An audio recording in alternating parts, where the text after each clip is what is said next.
Hello, everybody. Welcome to another edition of AEW Weekly Wrap Up. I'm your host, Ethan Black. Today, we're going to tell the shows from the past week of AEW and Ring of Honor, some preview upcoming shows. But before we do it, I'll give you guys an update on Gate to Agony and Lance Archer in New Japan. And yes, Archer is still signed to AEW. That's why he's part of this news site. So we go right to Lance Archer. So night 5 is where we left off last week was night 4. That was last Friday's World Tag League. So night 5, All World Tag League. Lance Archer, along with Monsters partner Alexander Team, Oscar Lubin did lose to Atlanta Joe, Silver Archer, and Bolton Oleg at 6 minutes and 38 seconds. Excuse me. Then on night 6, they actually defeated Team CMML at 9 minutes and 40 seconds via tackle driver, so they went up to 6 points. Then on night 7, he was back on the undercard with Alexander Team over Bruce Gucci, where they lost to just 5 guys, Taichi, Yuya and Doki at 9 minutes and 58 seconds. Then on night 8, he was back. Monstros was back in B block action where they defeated Taichi and Yuamore at 11 minutes 54 seconds, so they keep their record of 4-0. And then on today's show, December 1st, they were in 6-minute tag match, and as it was Monstros who versus Gucci. They lost to Minoru Suzuki, Yuji Nagata, and Master Wato. Tomorrow on Saturday, December 2nd, Monstros will face Suzuki and Nagata in B block action, which I will keep you updated on next week there. Then we'll go to Gates of Agony, where on night 5, they were in A block action. They lost to Ren Narita and Shota Umino at 10.5 minutes. Then night 6, they were in the opening match, 8-man tag, where they had Tomoka Hama and Yuta Nakashima as their partners, where they lost to Bull Club's Alex Collin, Gabe Kidd, Geto, and Taiji Ishimori at 10 minutes and 1 second. Then on night 7, they were back at A block action. They actually got their only 2 points on the board when they defeated Bull Club War Dogs at 8 minutes and 57 seconds. Then on night 8, on November 29th, they were team on Yuji Nagashima. They lost in the opening 6-minute tag match to House of Torture's Evil Show and Yuri Takahashi at 6 minutes 18 seconds. We thought they were joining House of Torture, but this morning on December 1st, they were in A block action. They were against House of Torture, where the losing team was mathematically eliminated because both teams came with 2 points each. And unfortunately, they lost to House of Torture at 10 minutes and 54 seconds. So Gates of Agony are mathematically lose. So that means they can't. They have 2 matches left, so the best they can do is 6 points because it's the top 2 with 8 points. 6 points. My apologies. So they'll be back in action tomorrow on undercard action, and then on Sunday, December 3rd, they'll be in block action against. Let me see who they're in action against. So on December 2nd, they're in 6-man tag match. Their team will both do against United Empire's Grail Khan, Hinar, and Kalanum. So that means on Sunday we'll face them again in A block action, and I'll keep you guys updated on next week's episode with the update. So anyway, now we'll go to last week's AEW shows. We'll start with Rampage. By the way, so Rampage and Collision were both on Saturday. There was no because I think I read. I think there was a hockey game or a basketball game, some sports game going on Friday. That's why they got pushed up to Friday. Or sorry. So they basically were going. I guess Survivor Series, which by the way they got their butts whooped. But so dark match on that was Lee Johnson v Tracy Williams. So Ashley shows her FTW champion Hook to be Rock and Mirror a 9 minutes 51 seconds non-title action. Chris Statlander defeating Dean Monte 9 minutes and 41 seconds. In tag match in the Kingdom, Matt Taven and Mike Bennett defeating Duke Davis and Gannon Jones in minute 10. And the main for the Ring of Honor, Puerto Warrior defeating champion Kashiri Shibata at 12 minutes and 29 seconds via seatbelt. Honestly, on this show, I would just watch the main event. Really, it was really matching. If I had to go over, actually watch the whole show, just skip the Kingdom Squash match.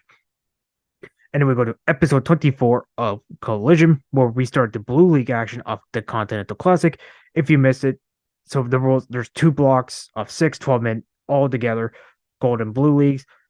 You get 3 points for a win, 1 point for a draw, basically time of the draw or double count, etc. No one's allowed ringside. Anybody fears you could risk of losing a point. And then whoever has the most points from each block will meet at the finals on December 30th of World's End. So on last week's we had 2 blue league. When I told the preview, by the way, next week on tomorrow's Collision, there's all 3 blue league. But anyway, opening match, the first blue league action, Claudio Castagnoli defeating Dio Garcia at 10 minutes and 27 seconds via Ricola bomb. In a 2-1 handicap match, Kill Switch defeating the boys Brent and Brent in minute 20 via clothesline to the back of the Brent. And tag match at House of Black, Malachi Black, Buddy Matthews defeating Gravity and Commander 11 to 19 via Curse Stomp to Gravity. And it for the TBS title in a House Rules match, Julie Hart defeated Lady Frost in 5 minutes and 9 seconds via Heartless, but the rule Lady Frost pick was no countouts. And tag match FTR Dax Harwood and Cash were defeat the Righteous Dutch in 59 minutes 8 seconds via Shower Machine on Fenton. Keith Lee defeated Lee Moriarty 7 minutes 22 seconds via Big Bang Catastrophe. In the main event, the other Blue League match of the Continental Classic, Brody King defeating Eddie Kingston at 16 minutes and 41 seconds via Gonzo Bomb. So the score from after last week. So Claudio Castle Brody King tied in first place with 3 points, 1 win, 0 losses. And in last place, Dale Garcia and Eddie Kingston with 0 points, no wins, and 1 loss. And Dale Bryan and Andre Ilo also have 0 points, but they haven't started the day, so they have no wins and no losses. But that was from this show. I say just watch the two. I say watch the two Blue League matches and the House of Black versus Khmer. That was my top 3 matches of the show. And now we go to Dynamite live from Minneapolis, Minnesota. So the dark match before the actual show started was Brandon Collin Coke Band with Jacoby Watts and Jake Minnie in tag team action. Then the opening match, we have first of 3 goal league action. We have Jon Moxley getting the win over Jay Lethal, 11 minutes 19 by submission via Bulldog choke. So Moxley goes up to 6 points and goes 2-0 while Lethal remains winless so far. This was a fun match. Actually, I just went 6 out of 10, but I like when Lethal wrestles without Team TNA playing Jared out there. I like some of the spot where Lethal tried to go for the lethal injection and Moxley basically fell right down. But basically, the match happens where he hits a King of Lair pile driver for a 2 count. So Moxley immediately puts a Bulldog choke on Lethal and taps out. I actually thought that was a pretty fun sequel ending. But I give this match a 6 out of 10. And then we get comments from Eddie Kingston after his loss for King on Collision, where he tells me knowing this wasn't going to be easy. And he scrubs in his tournament. He said he has Danielson next, and he's beyond 8 ball, but he's not going back and be able in victory and defeat. That was actually a really, really great promo from Eddie Kingston. And then Brian Danielson, he was on commentary basically for the tournament matches. And he said, basically, he said Kingston's lacking confidence. It's going to come the first AEW Triple Crown champion. Then we go backstage. Tony Schiavone announced that Revolution will take place on March 3rd, 2024 at the Green Barrel Coliseum in Greensboro, North Carolina. Schiavone basically talked about Ric Flair and Sting having the first match, and then Sting's got a lot there. And basically, they were just reminiscing back in the 80s, and then they wooed / slapped their chest. The close of that. But I do know about the Ric Flair Rampage segment. I'm not going to talk about because I honestly don't. It's a spoiler, but basically, I'll just have it's a spoiler. If you don't want to hear it, you can skip 10 seconds. But basically, he was top of young girls going to his room and leave their boyfriends and husbands there, and people went on social media and went great. Obviously, it's Ric Flair, but I mean, he shouldn't be making those comments on national television. And then he went on Twitter basically, if you want me to leave AEW because being embarrassing, then I will. So we don't know, but keep an eye on it, I guess. Anyway, back to Dynamite. Second goal league action. This is the battle for the first points on the board, or possibly get 20 minutes, but that doesn't happen. As Baruch gets 3 points by defeating Mark Briscoe, who remains winless. 11 minutes and 25 seconds via Bull's Horn. This was a really fun match. I just went 7 out of 10. I found it gross Mark Briscoe. I think he dropped his gum on the ring mat, and then he literally ate it, and it was like the 5-second rule. Some of the bumps they took on, they had basically, my only nitpick was they had the chop battles were a little too much for my liking. I thought half this match was basically them chopping the crap out of each other, but I still like it. But yes, Mark Briscoe and Jay Lethal, by the way, so far 0-2. Well, Moxley's 1-0 or 2-0, and Rush goes to 1-1. But yeah, it was a fun match. And then RJ's will eventually Tony Storm, and then basically he tells her that Tony Storm's fragile and tired as RJ tries to defend what was told next week. And then she tells him to take off her shoes as they are getting swollen. Sorry, but then my dog wanted to come in, so I didn't. But anyway, so MJF comes down to the ring and tells Warren it is tough and says Samoa Joe.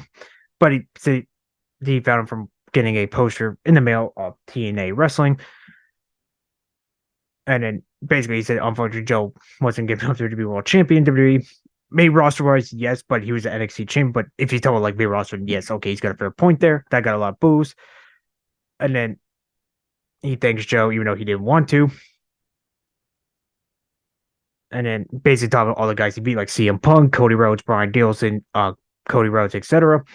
And he said he's gonna show up to his title defense on December 3rd. Because if you, I don't know if anybody's seen this or not, but he basically did a good old tweet and delete. Uh, he said he had torn labrum, I believe he said in the shore, and then he basically immediately deleted. But he said he doesn't care if his hip and shore are 100% and or left knee pops in and out, but he's gonna show the world that he's the size dog and fights the size of the fight of the dog. And then he breaks his gate over his knee, and the lights go out. We see four masked men hold MJF. Look, they're gonna take a little bet, but Smojo chases them off, and then we see a message from the screen. It says, "In the shadows, our games begin next week. MJF's Mojo will face Yano in a tag team match. Are you hero match?" And then MJF basically is not deal with the Scooby Doo crap, and then he'll mess them next week and give him a tag match. Not a bad statement, but we are getting that match next week. And then Warlow, in our third match, Warlow defeats Air Fox at 3 minutes and 13 seconds by referee decision. Air Fox did attack Warlow before the bell rings, but that didn't help him at all. So Warlow just powerbombs him, and the referee calls for the bell. It was just there, basically another squash match. And then we get a trios action, Top Flight, Darius Martin, and the returning Dante Martin, who came back after that nasty ankle injury back at Supercard of Honor and back in March, to actually try to go against the Hardys, Matt and Jeff, and Brother Say. And Top Flight and Dre does get the win at 9 minutes and 41 seconds via set out like suplex draw. I don't even know what that move. It's like a reverse like skull crush for now. I don't know. But anyway, they get the win. This was okay. I mean, I just want 5 out of 10. Oh, but the Warlow match gets a 3 out of 10 each minute for the squash. But I did like one spot where Dante was in the corner, and I think he was trying to hit Matt, and then Jeff tried to catch him, but he on the but he missed. That was kind of funny. But yeah, this was not a bad. It gives Dante a win in his hometown. Well, Top Flight in the hometown. Dante's first match, like I said, since March. But it was just there. And after the break, Renee gets backstage with Top Flight and Ashley Andretti as she asked him how he was doing. Before he gets to Pentagon, Drew interrupts and fist bumps Dante and brings it coming out. Oh, he drew fake Kingo to set up a future trios match. And I'm actually pretty excited for that match. Please give me that. I really want to see that. That's almost like PWG type stuff. And then we go to our semi match number 5 for the TBS title House Rules match. Julie Hart defends against Emi Sakura, and Emi Sakura said that the rule of the match, you cannot win by submission, so Julie Hart cannot use Heartless to win the match. So basically, this was a no submissions allowed match type deal. But Julie Hart does retain the title at 7 minutes and 36 seconds via moonsault. Not a bad. Honestly, this really did not need to be on the show, if I'm being honest. But I thought these two worked hard as they did for almost an 8-minute match. I like how they trade. So Julie did log Emmy in the Heartless, and Emmy Sakura did to Aubrey Evers had to waiver off so he couldn't win. Some people said that like looked like Emmy Sakura trying to move out of the way, but looked like Julie Hart was overshooting the moves. So Emmy tried to scoot into basically take the move, but it was like sloppy, honestly. But I mean, Julie Hart retained was easy. And then we see RGC's best from Mariah May, and then talk about her run in Stardom, and then she thanks him for hooking up with Tony Storm, and as she enters Tony Khan, so we'll probably get a future match of Mariah May. And then we go to TNT Champ Christian Cage over number 5 security guards. One I saw was Man Scout Jake Manning. Then he calls out Adam Cole after a couple of times of asking he doesn't come out. So he tells her to play his music. And once Coleman gets in the ring, Christian said that he didn't ask for security and asked him to leave the ring. They're going to make it in Montreal next week to have their match because he's sorry. And he thought he upset after Copeland took a kill switch until he drove. Then he drove until it turned to a road trip of reflection and soul sermon. And then Tabo Copeland's mother. We knew that was coming sometime in the future since Copeland did not grow up without a father. And then basically he was trying to like get back together as a tag team for Edge's mom, for Judy. And then he was gonna hit him with the TNT title, but Copeland low blows him right in the crotch and then calls him a dumbass. Says not, and he tells Sean TNT or sleep with it, but because going home with him. But before he leaves, he tells Christian to go F himself. But uh, here in Canada it is TSN, but in the States it's TBS. So they were late for the sensory, but we got the full F word on the show. But I mean, we've seen it before. Christian Cage will Copeland basically gave him a receipt. But I thought this was a very great part. I'm actually pretty excited for their match next week on Dynamite. Then our main event, our third and final Continental Classic battle with three, basically with six. The winner goes 2-0 with Moxley. Swerve Strickland gets to win over Jay White at 15 minutes and 27 seconds via rope. This was an excellent match. This is actually my match of the night. I like this one a little bit more than the Rush Mark Briscoe match. Um, we went a little bit over. I think we went like a minute or two overtime. I like how I didn't even know it was at 15 minutes. So Justin Roberts called it the at the end there, and then literally like 30 seconds later, the match was over. I like some of the spots where Swerve hit the Swerve up the even spine of Jay White. I like in the beginning, so Swerve going back suplex White into the crowd. And I think I don't people see the one fan trying to like I think try to help White, but security kind of got mad at him. But I mean, honestly, I mean he landed on top of him. I don't really blame the fan. I mean, some people wasn't trying to do stuff stupid, but I think you should try to get him off him. But that's just whatever. And then Strickland snaps White's arm, getting a "you sick F" chant. And then he hits a house call and then swerve stomp. I actually thought the swerve stomp was going to be it. So basically, if you know, it's basically a top rope foot stomp, and then the house call is just a running like kick to the side of the head. And then we got pin trade back and forth, and then White sleeper suplex goes for player, but Strickland, like I said, turn the roll, and then gets a win at 15-27. Like this one gets a 7 out of 10 as well, but like I said, it's my match of the night. So the standings after I'm just gonna call it night 3. So Strickland joins Moxley in first place with 6 points, 2 wins, no losses. Jay White joins Rouge in second place with 3 points, 1 win, 1 loss, and Mark Briscoe Giolito have no points at all, but they're not eliminated yet. I feel like if they lose probably one more match, I feel like because if they do a clean sweep, like if you're just doing like no time limit draws or anything, you'd be 15 points. But yeah, overall, not a bad episode. I actually enjoyed this episode. Overall score, I just went 6 out of 10. Oh, I say just watch the tournament matches. That's the only 3 I recommend checking. So on tonight's Rampage, it is back on Friday. We didn't know the card at the time I done it, but we found spoilers. So if you don't want to hear them, you could fast forward. So 8-man tag best friends, International Orange Cassidy, Trent Brett, Teasel Hookhausen, FTW champion Hook and Danhausen to go against Dark Order, Alex Reynolds, and Evil Uno, Maminar, Angel Parker, and trios action Dog Cows, Philly, Canadian Catch, and Powerhouse of Kyle Fletcher, first Kit Sack, Rennie D, and Josh C. And trios action. It's basically multi-person tag night on this episode. Ruby Soho and Saraya of the Outcast. Teams with Energy goes Chris Tyler, Hikaru and Sky Blue. In the main event, trios at the Workhorse with JD Drake and Anthony Henry. Teams with Brian Cage. Go against El Hijo de Fakingo, Pentagon Jr., and Commander. So that's tonight. And then Saturday on Collision, we only know the 3 Blue League matches of the Continental Classic. Brian Yosef versus Eddie Kingston, Andre El Idolo versus Dale Garcia, and Claudio Castro versus Brother King. Both of those 2 have 3 points. So basically, everybody else looking for the first points on the board. And then next week, only 3 matches made. I imagine we'll probably find out the Gold League matches, I imagine. Christian Cage defends detail against Adam Copeland. Tony Storm defends women's title against Mystery Person. And Ada World Champ MJF's Mojo against 2 masked men. But that was AEW Dynamite. And it will end this week with episode 40 of Ring of Honor TV.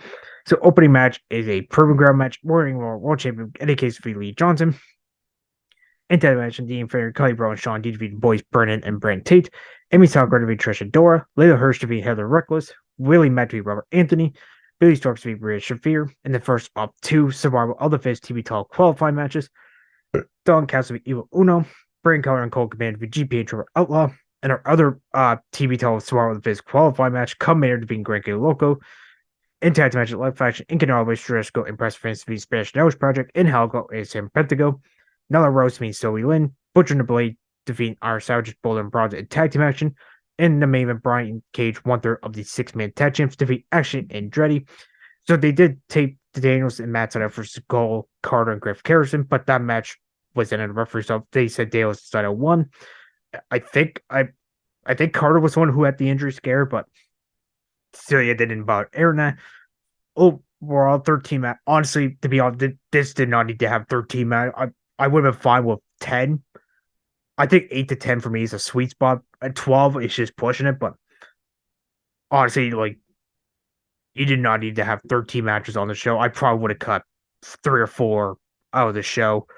Like, honestly, like Willie Mack, Robert Anthony did not need to be on the show. Honestly, Color and Cabana's tag match did not need to be, and Dollar Rose for so easy. I like Dollar Rose, but honestly, that did not need to be on Ring of Honor.